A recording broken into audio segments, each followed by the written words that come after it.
Saiu a nova NR17 e nesse vídeo eu vou te explicar os principais detalhes da nova norma, as principais mudanças e tudo o que você precisa saber sobre a nova avaliação ergonômica preliminar que essa norma incluiu como novidade. Vamos assistir. Primeiro, eu preciso te passar uma visão geral da nova NR17, explicar o que ela é e como ela funciona de forma básica. A NR17, assim como a outra NR17, ela é uma norma que traz os requisitos e orientações gerais de ergonomia, assim como ela delimita quais são as organizações que devem atender ao disposto nessa norma. Uma característica dessa nova norma é que ela trouxe uma observação de que empresas, mesmo as que contratam em regime diverso da CLT, pode vir a ser necessário a adoção dessas medidas, só que ela não especifica quais seriam essas formas de contratação. Em geral, a gente vai entender então que empresas que contratam via CLT aplicam a NR17, seja ela empresas do Estado ou empresas privadas. Outra situação que você precisa estar atento é qual o objetivo dessa norma. Dessa vez ela deixou explícito que ela vai buscar o conforto, a segurança, a saúde e o desempenho eficiente para os trabalhadores e para as organizações. Mas entenda o seguinte, ergonomia nunca foi para prevenir doença ocupacional. Tá entendendo? O objetivo da ergonomia não é prevenir doença ocupacional. Isso é uma consequência de você conseguir alcançar os outros objetivos dela, que seriam novamente conforto, principalmente, segurança, saúde, desempenho eficiente para os trabalhadores e também para as organizações. Uma característica dessa norma, comparando com a norma anterior, é que ela é muito mais objetiva. Ela traz aspectos muito mais claros com relação ao que fazer, o que é positivo por um lado, mas negativo por outro, porque eu entendo que as normas, de um modo geral, elas precisam ter uma grande margem de subjetividade. Por quê? Porque dessa forma elas conseguem ser adaptadas para serem aplicadas em mais situações diferentes. Preste atenção aqui, ó. Ela determina situações como a obrigatoriedade de implementar 2 critérios entre os 4 critérios que ela estabelece. Exatamente, ela listou 4 critérios para serem aplicados em empresas com atividades repetitivas e ela diz que no mínimo 2 devem ser aplicados, ou seja, as empresas são obrigadas a colocar esses 2. Vejamos eles. Pausas para propiciar a recuperação psicofisiológica dos trabalhadores e devem ser computadas como tempo de trabalho efetivo. Olha que especificidade isso daqui, é muito interessante. B. Alternância de atividades com outras tarefas que permitam variar as posturas, os grupos musculares utilizados ou o ritmo de trabalho. E o só, revezamento claramente colocado dentro dessa norma como um critério objetivo de se fazer. Alteração da forma de execução ou organização da tarefa, outras medidas técnicas aplicáveis recomendadas na avaliação ergonômica preliminar, olha só a novidade, ou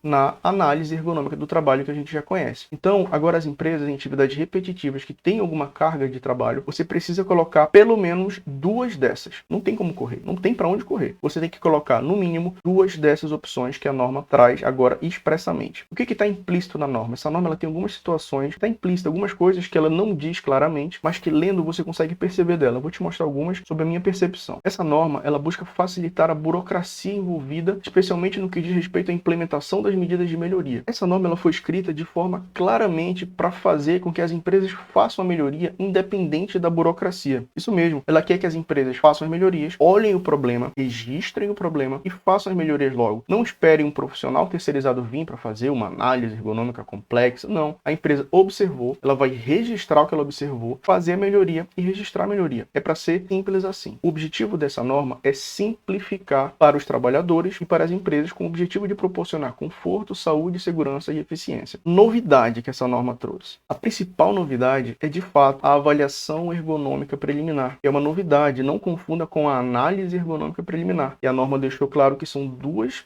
linhas diferentes de trabalho. A avaliação ergonômica preliminar é uma avaliação muito mais simplificada e deve ser feita sempre que a empresa entender que é necessário fazer algum tipo de melhoria ou aquela atividade requer algum tipo de processo para resolver aquele problema que possa ter sido observado. Também está claro que ela não é obrigatório na avaliação ergonômica preliminar que você use ferramentas ergonômicas específicas. Isso está transcrito na norma, está expresso. Sabe por que fizeram isso? Porque em alguns estados do Brasil, algumas empresas estavam fazendo pressão no Ministério Público do Trabalho, nos TRTs, para que fosse usado especificamente aquela ferramenta que aquela empresa trabalhava. É um absurdo, porque não tem cabimento uma empresa apenas dizer, não, o meu trabalho é melhor do que todos os outros que foram feitos, por isso eu quero que seja obrigatório. E isso estava colando, mas a norma trouxe agora especificamente importante que você não é obrigado a usar nenhuma ferramenta específica. Você vai adaptar a escolha do tipo de avaliação que você quer fazer de acordo com a interpretação do ergonomista. Isso que eu falei para vocês foi uma tentativa política dessas empresas e empresarial de ganhar mais dinheiro, né? E graças a Deus não colou. E a avaliação ergonômica preliminar? Que é isso? Que é então essa bendita avaliação ergonômica preliminar? Ela é um meio de identificação dos perigos, que seria a mesma coisa que os fatores de risco, de forma mais simples que a análise ergonômica do trabalho, visando o planejamento das medidas de prevenção necessárias. Ou seja, sempre que for necessário fazer uma alteração, uma melhoria no posto, é importante que seja feita uma avaliação ergonômica preliminar, principalmente para fins de registro, para fim de facilitar o trâmite de gestão daquele processo de mudança. Então, a avaliação ergonômica preliminar, ela vai ser necessária nessas situações de mudanças de posto de trabalho, visando fazer melhorias. A norma também deixou claro que o avaliador ele pode escolher medidas qualitativas, ou seja, medidas que não necessariamente requerem que você meça alguma coisa, que você pese um objeto, não. Medidas que vão ser verificadas de acordo com a interpretação do avaliador, com critérios de questionários, enfim, isso pode ser usado. Medidas quantitativas, que talvez remetesse aqui para o uso das ferramentas ergonômicas do trabalho, que nada mais são do que critérios que ajudam a quantificar o risco, e medidas semi-quantitativas, que é você usar avaliação ergonômica numa parte, você usar checklists em outras, você usar entrevistas em outras, enfim, o avaliador vai ter a liberdade de usar qualquer critério que ele entender que seja relevante para fazer a avaliação ergonômica preliminar. Mas ela é obrigatória? É obrigado a fazer a avaliação ergonômica preliminar? Somente para situações que demandem algum tipo de adaptação. A norma não deixa claro isso, mas é fácil você ler e entender que ela só vai ser obrigada em situações que demandem algum tipo de adaptação. Mas tem um problema aí, porque se você não souber se aquela atividade tem risco ou não, como você vai saber que precisa fazer mudança? Nesse caso, é interessante sim que você faça a avaliação ergonômica preliminar para todos os postos. Isso é a minha opinião, isso não está transcrito dessa forma na norma, mas eu acredito que sem ela você não tem como saber se aquela atividade precisa ou não de melhoria. Quem pode fazer a avaliação ergonômica preliminar? A norma não deixou claro quem pode fazer, mas a gente já tem a nota técnica 287 de 2016, que diz que profissionais de nível superior com conhecimento nos sistemas humanos é quem podem fazer a análise ergonômica do trabalho. E eu entendo que isso se aplica por analogia também para a avaliação ergonômica do trabalho. Inclusive, essa avaliação ergonômica do trabalho, ela vai servir para o PGR, que você sabe agora que a tendência das normas é que elas estejam todas unificadas, que elas estejam todas conversando uma com a outra. Elas ainda trabalham de forma individual, mas uma cita a outra o tempo inteiro. Então, não dá mais para fazer aquela segurança do trabalho de forma isolada. Agora, as normas têm que trabalhar em conjunto e isso está claro na maioria das normas, em NR17, em NR12, enfim, várias NRs estão citando agora e claro, a NR9 também está falando sobre isso, né? E a NR1, que é a nova NR que vai falar do PGR. E alguns pontos eu separei, pontos mais relevantes para você ter uma ideia aqui, ó. Ela deve ser registrada, não pode só a empresa olhar e dizer, eu olhei, melhorei e acabou. Não, a norma diz expressamente que precisa fazer registro. Só um ponto que eu tenho que te falar. Todos esses critérios que eu citei, eles estão listados no e-book que eu escrevi da NR17 comentada. Eu comentei item a item para você ficar muito claro isso daqui. Se você quiser entender melhor, tem o link na descrição, mas eu vou seguir com o vídeo que ainda não acabou.